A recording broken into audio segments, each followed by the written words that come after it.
lagi akan datang bulan suci Ramadan, bulan penuh berkah yang dinanti umat muslim di seluruh dunia.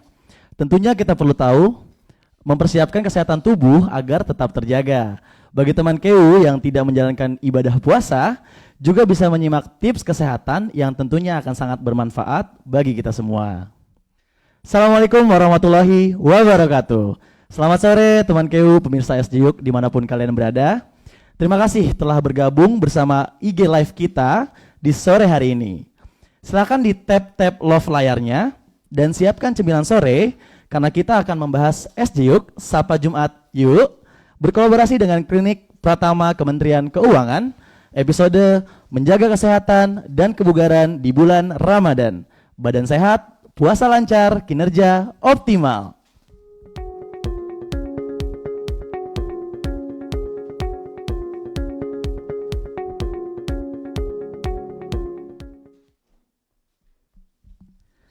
Kali ini saya, Andrian Fadilah, di hari Jumat menjelang weekend.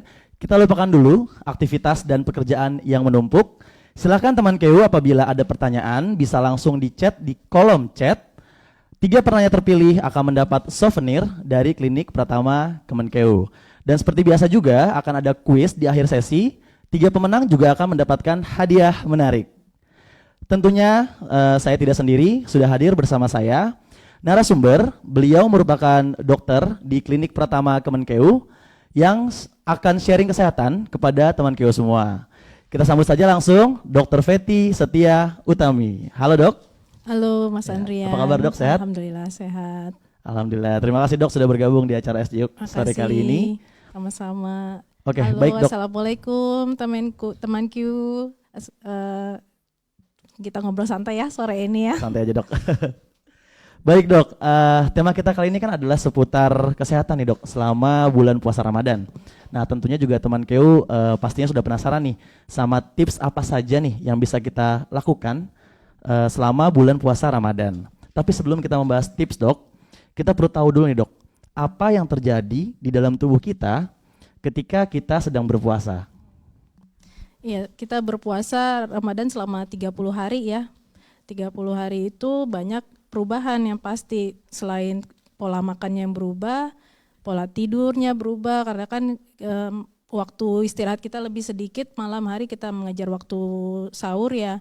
Terus kemudian aktivitasnya juga bisa jadi berubah juga gitu. Untuk metabolisme pencernaan terutama ya, kalau untuk kebutuhan kita sehari-hari itu normalnya kalau kita nggak puasa, sumber energi yang paling utama itu diambil oleh tubuh dari glukosa. Jadi begitu kita makan, asupan dari makanan itu yang ditarik pertama kali dari makanan itu adalah glukosanya gitu. Kalau ada berlebih, cadangannya disimpan sebagai glikogen dan lemak. Nah, sedangkan kalau kita puasa itu 12 jam kan minimal nggak makan. Nah, biasanya tuh makanan sahur kita paling 8 jam lah masih menghasilkan energi, masih ada glukosanya yang di badan. Nah, sisanya kalau nggak ada, udah habis glukosanya, itu ditariknya dari jaringan, ya, glikogen sama lemak tadi itu yang dibakar oleh badan untuk sumber energi gitu. Oke, jadi banyak sekali ya dok yang terjadi nih pada tubuh kita selama kita menjalankan ibadah puasa ya. Nah selain beribadah dan juga meningkatkan ketakwaan nih dok, apa saja nih manfaat apa saja manfaat puasa untuk tubuh kita nih dok? Oh iya, ya itu tadi ya, kan di lemak di badan pasti jadi terbakar ya, yang mau menurunkan berat badan bisa banget itu. Nah, satu bisa menurunkan berat badan, kemudian menurunkan kadar kolesterol, mengontrol kadar gula darah di badan kita juga, kemudian selama puasa itu juga menghasilkan leukosit yang lebih tinggi dibandingkan biasa, jadi menaikkan daya tahan tubuh. Kalau dari segi psikologis mengurangi kecemasan, terus moodnya lebih baik karena badan kita saat puasa menghasilkan hormon endorfin. Oke, berarti cukup banyak ya dok manfaatnya ya dok ya. Iya. Nah, kan makan sahur penting ya dok untuk menjaga nutrisi selama seharian nih. Ya. Nah, apa aja nih dok yang sebaiknya dikonsumsi ketika kita makan sahur? Sebenarnya sama aja ya sama saat kita tidak berpuasa gitu. Makanan sehari-hari kita tuh harus variasi dan mengandung semua nutrisi yang dibutuhkan oleh tubuh, baik itu karbohidrat, protein, lemak, vitamin, mineral, semuanya itu harus ada di dalam makanan kita. Tapi kalau untuk sahur biar lebih kenyang, ya mungkin dipilih makanan karbohidratnya yang karbohidrat kompleks, yang lebih tahan lama gitu, dan hindari makanan yang mengandung gula terlalu tinggi gitu. Oke, kita masuk ke pertanyaan berikutnya dok. Nah ini apa aja nih dok yang sebaiknya dikonsumsi ketika berbuka puasa nih, dan makanan apa aja yang sebaiknya dihindari ketika kita buka puasa dok? Sama sebenarnya mau buka puasa mau sahur itu kebutuhan nutrisinya tetap harus tercukupi gitu. Jadi variasinya ada, kebutuhan nutrisi tercukupi, tapi karena puasa kan kosong berapa 12 jam kurang lebih ya, lambung kita kosong ya. Ya itu jangan langsung makan yang bisa mengiritasi lambung. Jadi hindari makan makanan yang terlalu pedas, yang terlalu asam, terus hindari kopi karena kopi bisa mengiritasi lambung juga. Kopi dan soda ya, minuman kopi dan soda. Untuk makanannya pilih makanan yang tidak mengandung lemak jenuh atau batasi lah. Kayak gorengan itu tuh banyak tuh lemak jenuhnya. Ya tapi kan banyak ya dok orang Indonesia yang bukanya dengan gorengan nih. Iya, batasi makanya saya bilang Iya, tadi. apalagi Ya. sama lontong sama cabai itu ya dok ya. Oh iya. Kemudian nih dok, ini cukup menarik dok. Sering terjadi kalap makan dok. Ya kan, ketika berbuka nih entah gorengan, terus sama kolak, bubur, sumsum, ada es pisang hijau, es campur, macam-macam lah dok. Enak Ya. semua ya. Nah itu bagus nggak sih dok sebenarnya untuk tubuh kita gitu? Ya wajar sih kalau kalap mata ya, kalau kita puasa kan namanya lapar, pasti penglihat apa yang ada di depan pasti pengen ini, pengen semuanya pengen gitu. Tapi yang semua Mas Andrian sebutin tadi tuh sejenis semua tuh, mengandung karbohidrat semua. Jadi kan kita tadi butuh nutrisi yang lain kan, butuh protein, butuh lemak juga gitu. Pilih salah satu aja kalau emang mau ada takjilnya, pilih salah satu, terus divariasikan lah dengan takjil yang lain yang kita butuhkan ya, kalau misalnya buah-buahan gitu. Nanti setelah itu kan baru makan besarnya gitu. Itu ada kebutuhan protein dan lemaknya bisa terpenuhi dari makan itu gitu. Oke, baik. Teman KU, sambil saya berbincang dengan Dr. Fetty, apabila ada pertanyaan bisa langsung saja dituliskan di kolom komentar. Nah, sebelum kita lanjut ke pertanyaan berikutnya, Dr. Fetty, mungkin kita minum dulu nih es jeruknya. Silakan dok, diminum dok.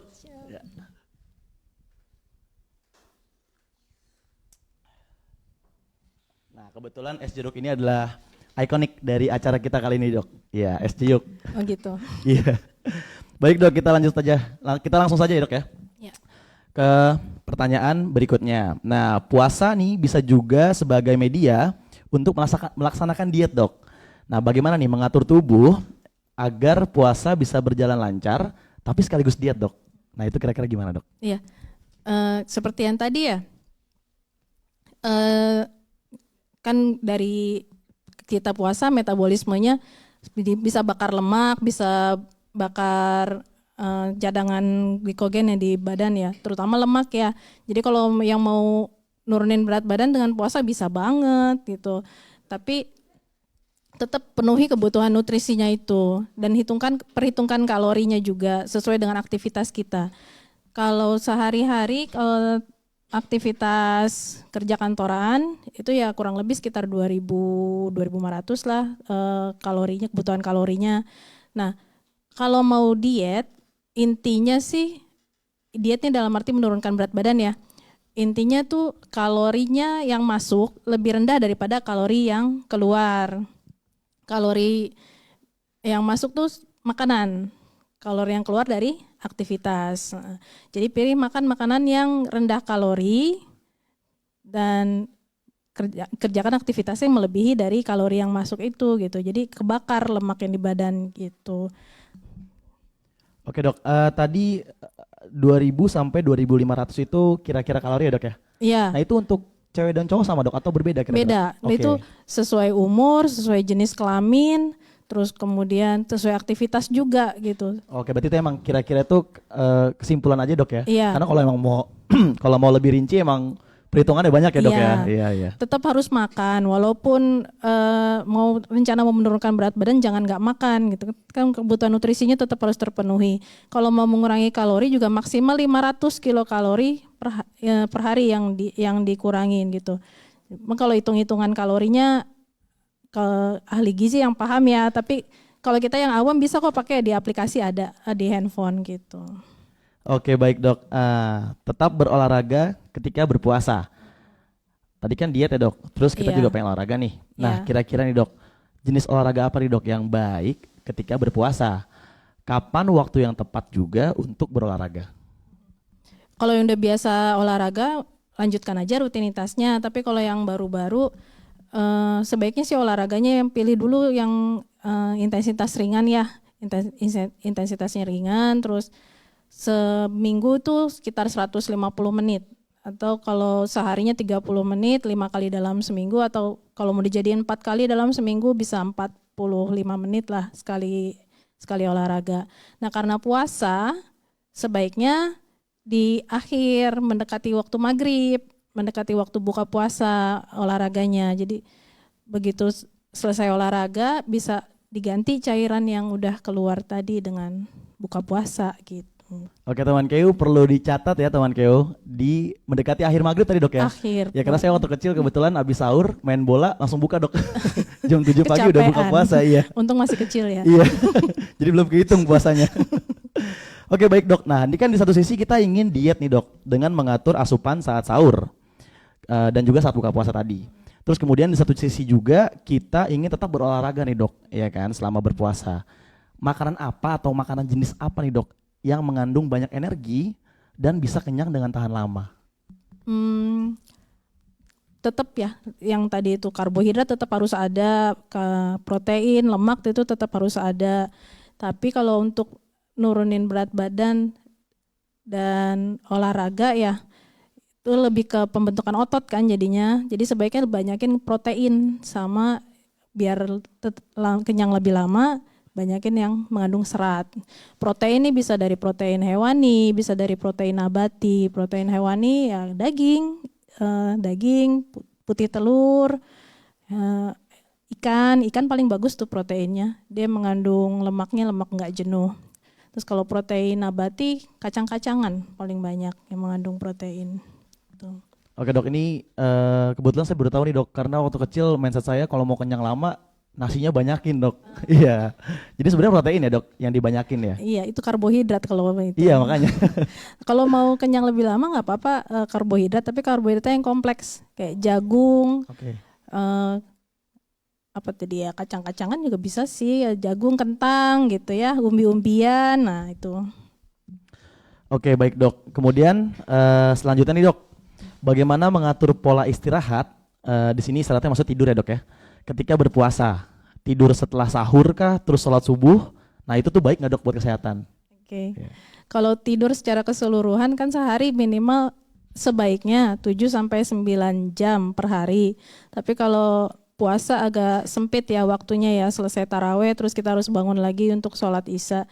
Saya pernah baca penelitian itu badan kita bisa istirahat full, maksudnya regenerasi selnya butuh tuh waktu minimal 5 jam. Jadi 5 jam tidur tanpa terputus itu untuk regenerasi sel tubuh. Jadi itu sebaiknya tidur malam ya. Kalau tidur siang emang nggak dianjurkan. Tidur malam paling nggak 5 jam minimal. Terus apa tadi yang setelah sahur terus sholat subuh terus tidur pagi iya. gitu dok. Itu bagus nggak tuh dok buat kesehatan tuh? Abis makan, kalau kita berbaring atau tidur itu kan pencernaannya jadi melambat ya. Ya otomatis juga makanannya dicernanya lebih lama. Bisa bikin sakit perut loh itu kalau abis makan langsung tidur. Terus posisinya juga memungkinkan untuk makanan naik lagi balik ke atas, apa istilahnya reflux esofagus. Jadi kalau orang yang dibilang GERD itu kayak rasa panas di ulu hatinya, terasa terbakar. Nah itu kemungkinan bisa jadi dari posisi dia setelah makan, berbaring atau tiduran gitu. Nah penumpukan, karena tadi proses melambat pencernaan tadi, itu juga bikin jadi penumpukan lemak di badan. Karena kan nggak ada aktivitas juga, jadi kalorinya nggak kebakar. Nah itu bikin jadi tambah gemuk, mudah gemuk kalau habis tidur. Berarti yang baik tuh kira-kira gimana dok? Setelah makan jalan kah atau duduk atau apa? Posisi paling baik adalah berdiri atau duduk. Kalau jalan nggak apa-apa, tapi jangan jalan cepet apa olahraga langsung Ya, gitu, langsung, jangan. biasanya langsung lari gitu dok, enggak ya? Jangan, nanti kram perutnya. Oke. Oke dok, berikutnya nih dok. Bagaimana menjalankan puasa untuk teman KU yang memiliki riwayat penyakit diabetes dok? Ya.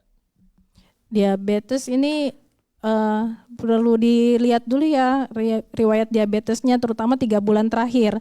Apakah dia terkontrol apa enggak? Karena kalau orang diabetes itu resiko nanti pada saat puasa dia bisa hiperglikemi atau hipoglikemi. Justru yang ditakutkan apalagi yang pengobatannya atau obatnya minumnya nggak terkontrol, nggak teratur gitu.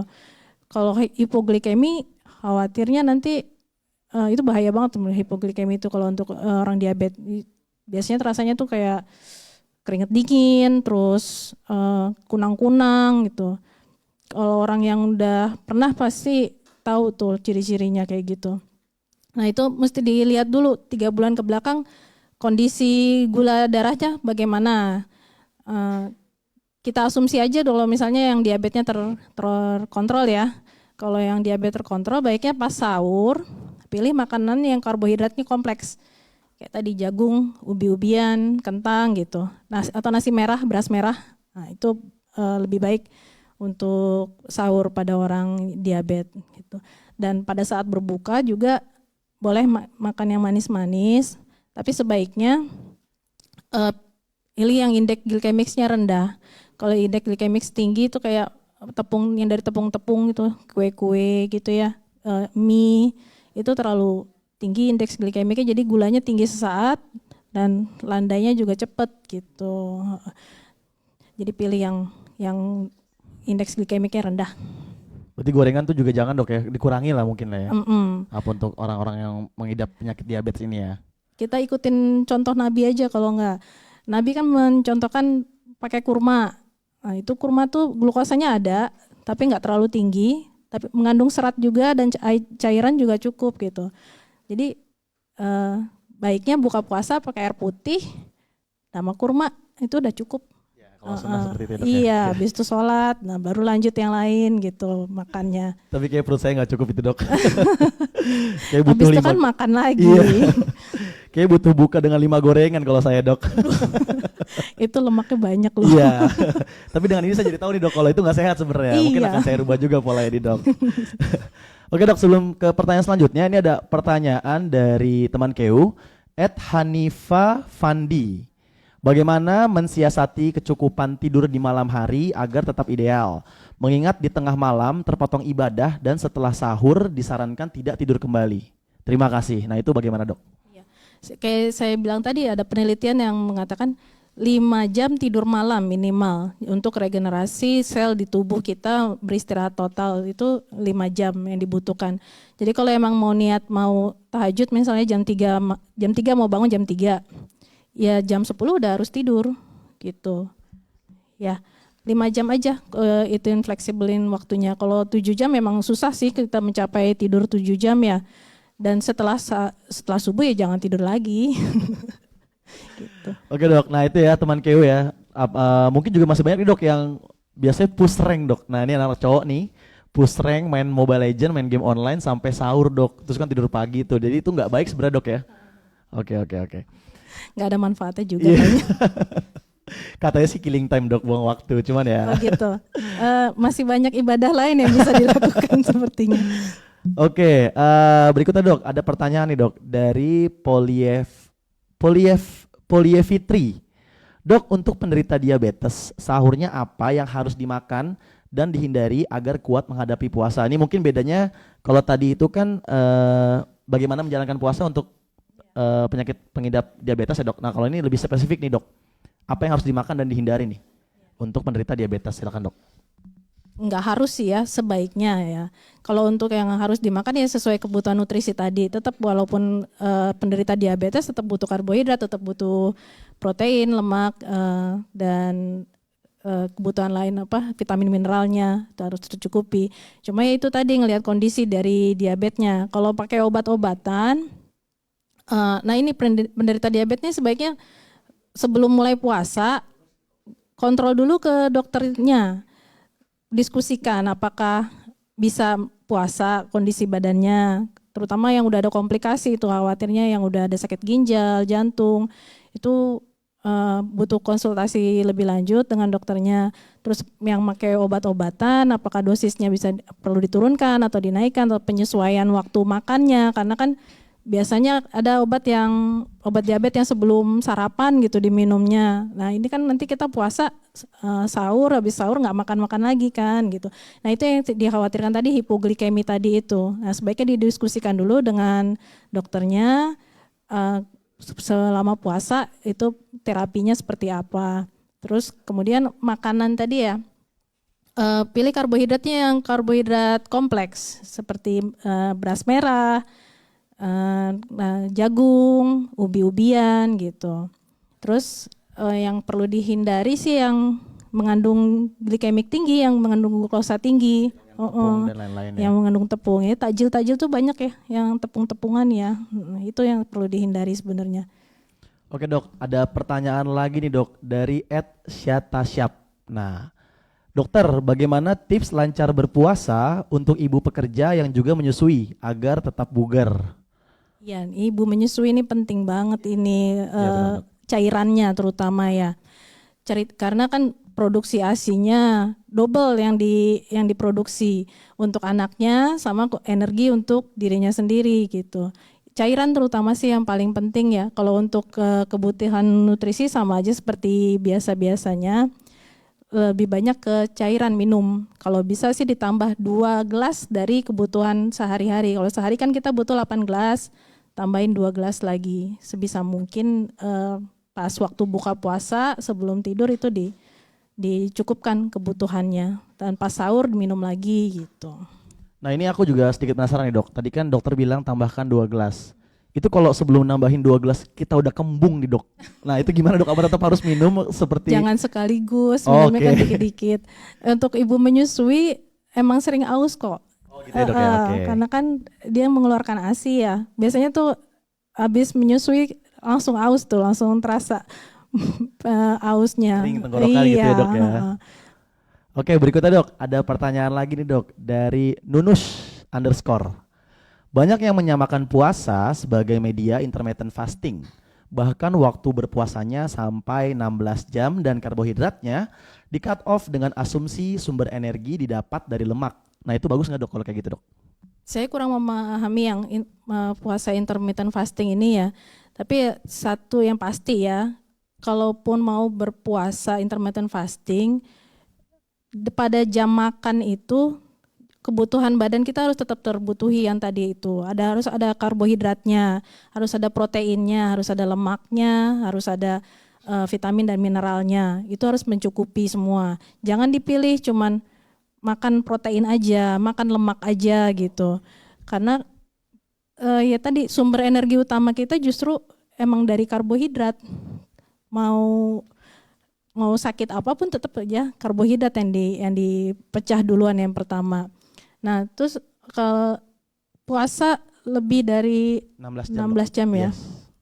Jadi proses metabolismenya nih awal kan pemecahan glukosa, kemudian glikogen dan lemak yang dipecah. Terakhir kalau sudah lemaknya habis, yang dipecah adalah protein. Protein dari otot. Nah, itu enggak bagus. Kalau protein udah dipecah, ya gimana sih otot kita jadi lemes ya. Oke dok, oke. Jadi nggak sehat lah jadinya. Oke, mungkin kita lanjut ya dok. Itu sudah selesai pertanyaan dari teman KU. Untuk teman KU semua tetap masih bisa bertanya. Jika ada pertanyaan silakan ya langsung tulis di kolom chat ya. Nah ini kita ke pertanyaan selanjutnya nih dok. Nah ini tadi kan penyakit untuk pengidap penyakit diabetes dok. Nah yang untuk sekarang bagaimana menjalankan puasa untuk teman KU yang memiliki riwayat penyakit asam lambung dan MAH nih dok. Ini kayaknya lebih banyak nih dok ya yang menderita ini ya dok. Silakan dok dijawab. Sebenarnya asam lambung MAH nih banyak juga, tapi terbagi 2 sih. Kalau untuk dispepsia ya, kita sebutnya dispepsia. Ada dispepsia biasa, dispepsia yang organ, maksudnya dari lambungnya yang kerusakan. Ada dispepsia fungsional. Dispepsia yang lambungnya dispepsia yang biasa ini emang lambungnya yang bermasalah, bisa kena luka atau ulkus, atau kadang ulkusnya ada yang perdarahan. Nah, itu kalau ulkusnya aktif atau perdarahannya aktif, itu sebaiknya jangan puasa dulu, disembuhin dulu lukanya, ulkusnya. Tapi kalau ter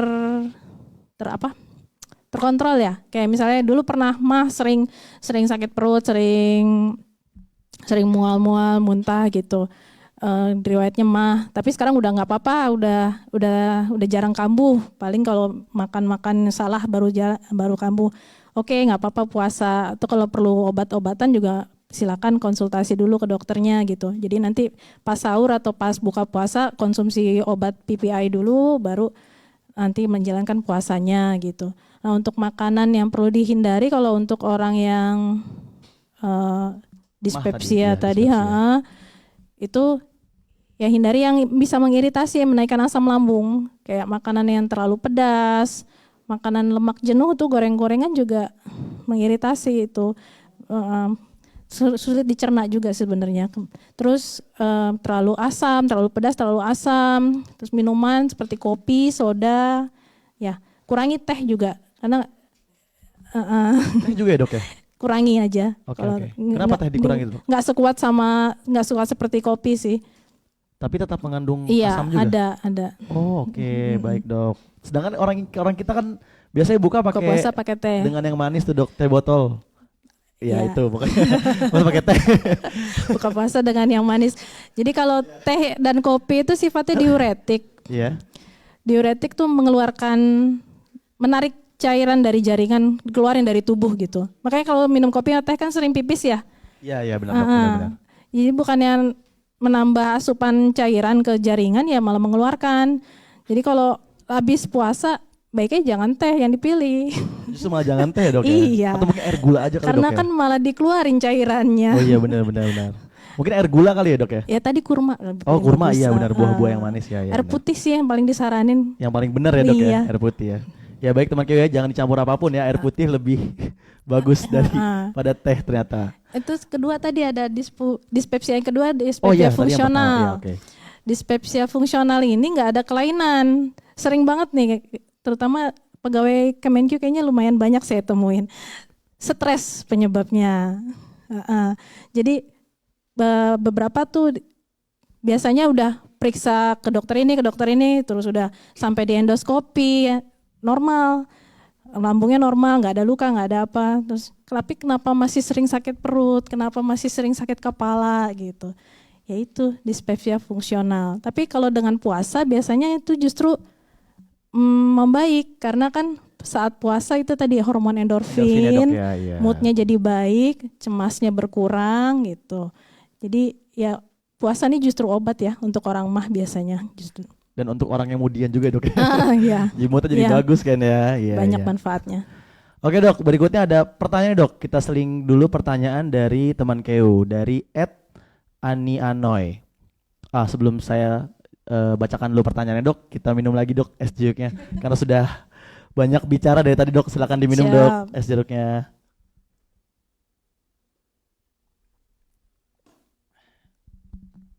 Baik, langsung ya dok. Ini pertanyaan dari @anianoy. Dokter, izin bertanya, kenapa kalau puasa rasa ngantuknya lebih dibandingkan hari-hari biasa saat tidak puasa? Iya benar juga dok, lebih ngantuk biasanya dok. Iya, kenapa tuh? Ya, kenapa karena tuh, begadangnya mau tahajud apa? Karena main ML kali dok ya, main Mobile Legend tadi tuh. Ya bisa banyak ya penyebabnya, emang kurang tidur. Tadi kan emang mengejar waktu sahur bisa juga, atau kurang oksigen ke otak. Oke. Karena kan berkurang tuh pasti sel darah merahnya, produksi sel darah merahnya berkurang. Apalagi pas sudah jam-jam kritis tuh, di atas jam 12 tuh, glukosa sudah habis dari makanan sahurnya. Ya, nah itu yang dipecah glikogen sama glikogen dari jaringannya. Bisa jadi oksigen yang nyampe ke otak itu kurang, makanya jadi ngantuk-ngantuk. Berarti sebenarnya secara nggak sadar tuh yang bikin ngantuk selama bulan puasa itu sebenarnya kita juga dok ya. Dan tadi karena tidur kurang ya kan. Iya karena bisa jadi polanya. Iya polanya ya dok. Sebenarnya kalau kita ngikutin anjuran yang normal, tidur 5 jam dan segala macam, nggak akan ngantuk berarti dok. Insya harusnya. Allah. Iya insya Allah betul. Oke, baik dok, kita langsung masuk ke pertanyaan berikutnya dok. Nah sekarang nih sedang musim vaksin booster nih dok. Ya, apakah diperbolehkan nih dok melakukan vaksinasi ketika sedang berpuasa? Bukan kompetensi saya sebenarnya yang jawab ya. Oke. Tapi saya pernah baca sih, ada ulama juga menjelaskan. Jadi yang membatalkan puasa itu kan memasukkan makanan, minuman ke dalam tubuh atau memasukkan cairan gitu kan. Nah ini kan yang dimasukin cairan, tapi cairannya kan tidak memberikan energi. Kecuali kalau misalnya diinfus, satu kolaf ya udah seger langsung badannya. Ya, Nah betul, itu membatalkan puasa. Ini paling ya cuman 0,5 lah, paling banyak 0,5 cc yang disuntikan, dan itu tidak memberikan energi. Jadi ya tidak membatalkan puasa. Itu sih kata ulama begitu, tidak membatalkan puasa dan boleh dilakukan saat puasa. Oke. Berarti bahkan makruh pun juga enggak dok ya? Enggak. Atau mungkin makruh enggak? Enggak, justru kan mendatangkan manfaat itu vaksinnya. Benar, Oke, benar. Oke, kita sudah mulai masuk ke pertanyaan terakhir nih dok. Tips dari Dr. Fetty untuk teman KU nih, bagaimana menjaga kesehatan dan kebugaran agar tetap berkinerja di bulan puasa dok. Silakan dok, tipsnya dok. Ini lebih ke kesimpulan ya dari yang tadi semua ya kalau tips ya. Sahur dan berbuka puasa dengan asupan gizi seimbang dan memiliki komposisi yang lengkap dan dapat memenuhi kebutuhan nutrisi badan kita seperti mengandung karbohidrat, protein, lemak, vitamin, dan mineral tubuh. Terus kedua, batasi makanan dan minuman yang manis saat sahur dan berbuka puasa untuk mencegah peningkatan gula darah yang tidak terkontrol. Terus ketiga, jaga hidrasi tubuh dengan minum yang cukup minimal 8 gelas sehari. Terus hindari atau kurangi teh, kopi dan minuman yang bersoda. Terus cukup waktu istirahat tidurnya 7-9 jam. Tetap jalani olahraga dengan intensitas ringan atau sedang pada waktu mendekati berbuka puasa. Oke, baik, tadi itu jawaban dari pertanyaan-pertanyaan kita kali ini. Sekarang kita tetap masuk ya ke pertanyaan dari teman KU ya dok ya. Mungkin masih ada yang bertanya, silakan teman KU jika masih ada yang ingin bertanya langsung ditanyakan pada kolom chat. Apakah masih ada yang ingin bertanya? Tidak ada? Oke, nampaknya sudah selesai ya pertanyaannya dok. Kita bisa langsung skip aja. Terima kasih teman KU yang sudah bertanya. Semoga jawaban dari Dr. Fetty tadi cukup jelas ya untuk teman KU sekalian. Nah, jangan kemana-mana, tetap di tempat. Sekarang kita akan masuk ke sesi quiz. Siapa yang dapat menjawab dengan cepat melalui kolom chat akan menjadi pemenang dan akan mendapatkan hadiah. Baik, langsung saja kita akan masuk quiz yang pertama. Oke teman KU, siapkan jempol dan HP-nya, pastikan internetnya lancar supaya nggak ada alasan nge-lag ya. Dan yang tercepat akan mendapatkan hadiah. Pertanyaan pertama, berapa sendok maksimal takaran kebutuhan gula dalam 1 hari? Ya, untuk teman KU yang nyimak pastinya tahu nih. Kita hitung mundur ya. 5, 4, 3, 2, 1. Oke, kita tutup pertanyaannya. Admin, apakah sudah di lock? Bagaimana admin, sudah di lock? Atau belum ada yang menjawab mungkin? Belum ada yang menjawab. Oke, kita berikan waktu lagi 10 detik lagi. Oke, saya akan menghitung mundur 10 detik. Sebelum saya hitung mundur, saya ulangi pertanyaannya ya. Berapa sendok maksimal takaran kebutuhan gula dalam 1 hari?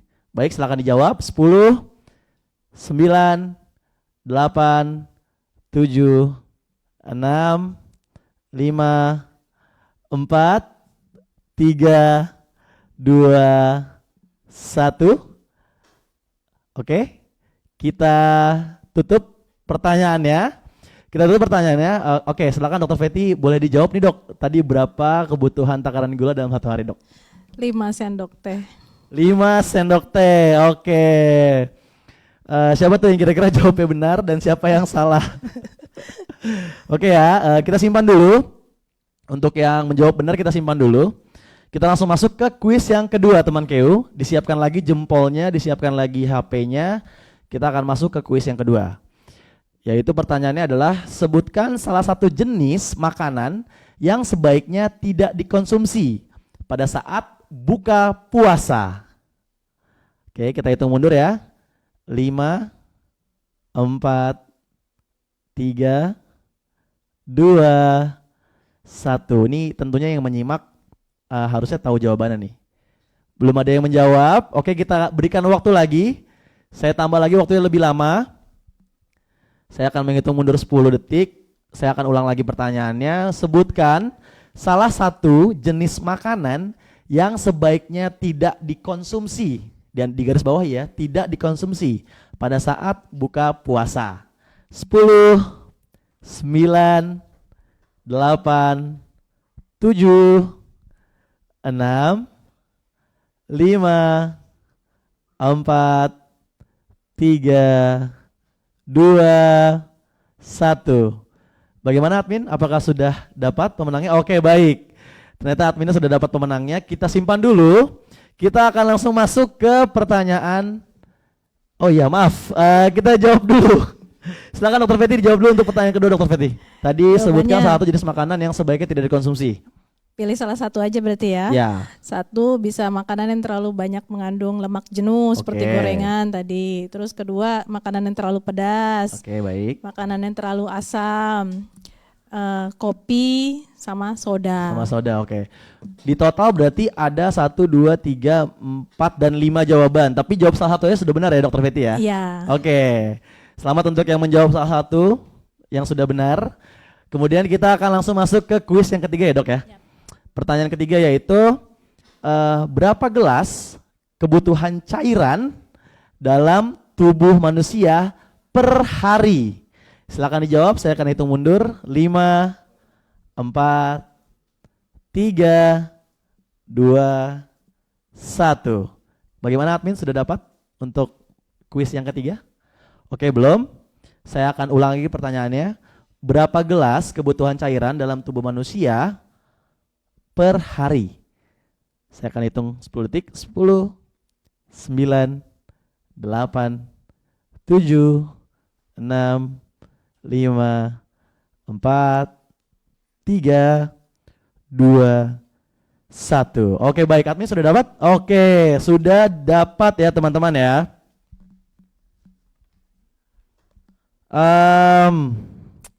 Terima kasih untuk teman KU yang sudah bertanya. Mungkin sebelum kita tutup, kita persilakan Dokter Feti untuk memberikan closing statement-nya. Silakan, Dok. Puasa ini wajib ya untuk seluruh umat muslim. Seperti diterangkan di Al-Quran, di Al-Baqarah di ayat 183 dan 184. Di ayat 184 cuma dibilangkan bahwa puasa itu baik untukmu gitu. Nah, dari tadi manfaat yang kita dapatkan, ya pesan saya sih satu sih, luruskan niat. Insya Allah dengan meluruskan niat, selain dapat pahalanya, dapat manfaatnya juga gitu. Jangan diniatin puasanya buat biar badan kurus gitu. Lebih baik diniatin untuk ibadah karena Allah, jadi kurusnya dapat, pahalanya dapat. Amin. Oke, baik teman KU. Tidak terasa nih sudah 1 jam. Saya menemani teman KU semua. Saya ucapkan terima kasih untuk kepada Dokter Feti atas sharing session dan waktunya di sore hari ini. Dan kita beri aplaus virtual dan love untuk narasumber kita, Dokter Feti. Ya, terima kasih Dokter Feti, sukses selalu. Oke, baik teman KU. Sekarang kita akan langsung mengumumkan pemenang untuk penanya terbaik dan pemenang dari kuis. Kita langsung sebut penanya terbaik ya. Kita dari penanya terbaik dulu. Ada 3 penanya terbaik yang menang.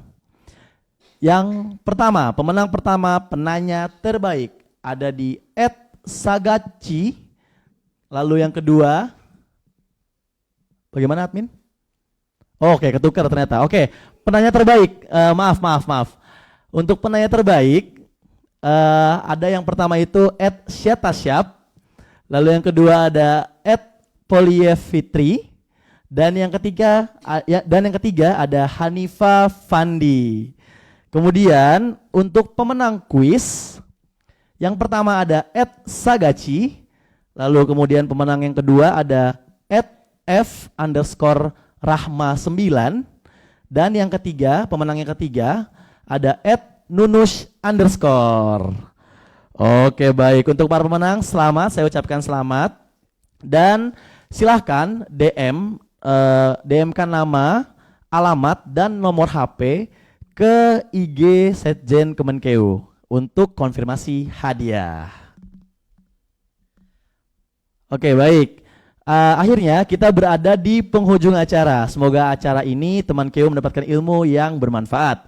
Jangan lupa di like, share, komen, dan follow IG Setjen Kemenkeu agar teman Keu mendapatkan info terupdate dan terbaru dari Instagram Sekretariat Jenderal. Terus saksikan SJ Yuk Sapa Jumat Yuk setiap bulan di hari Jumat pukul 14.30 waktu Indonesia Barat. Kita pantun dulu ya sebelum closing. Pergi ke Medan membeli jeruk. Jangan lupa mampir ke Beras Tagi. Untuk semua pemirsa SJUK, terima kasih dan sampai jumpa lagi. Saya Adrian pamit. Selamat menjalankan ibadah puasa Ramadan bagi yang menjalankan dan semoga selalu diberikan kesehatan. Wassalamualaikum warahmatullahi wabarakatuh.